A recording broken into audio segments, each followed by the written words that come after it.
দূর দূরান্ত থেকে মানুষজন কল্যাণীতে এসে ভিডিও বানিয়ে নিয়ে চলে যাচ্ছে, আর আমি কল্যাণীতে বাস করেই যাচ্ছি এতদিন পর। যাবো ভাবছিলাম বেশ অনেক দিন ধরেই, কিন্তু ওয়েদার প্রচণ্ড রকম খারাপ থাকায় আর আসতে পারিনি। আর আজকে রোদ ঝলমলে ওয়েদার দেখে ভাবলাম যে না, আজকে যেতেই হবে। যাচ্ছি আইটিআই মোড়ে।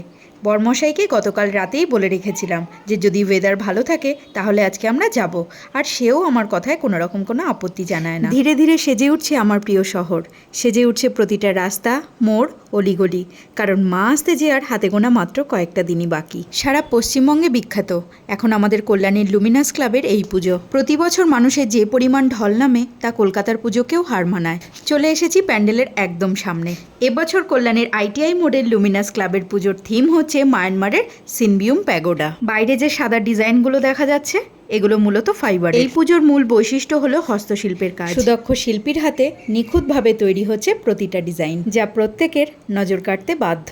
যেহেতু বাইরেটা পুরোপুরি সাদা দিয়ে কাজ চলছে, তাই আলোকসজ্জাও হবে কিন্তু দুর্দান্ত, আর সেটা এখন থেকেই বোঝা যাচ্ছে। আর আজকের আকাশটা দেখে সত্যিই মনে হচ্ছে যেন মা আসছেন খুব শীঘ্রই। প্রতি বছরের ন্যায় এবছরও প্যান্ডেলে হস্তশিল্পের কাজ থাকবে তো চোখে পড়ার মতো।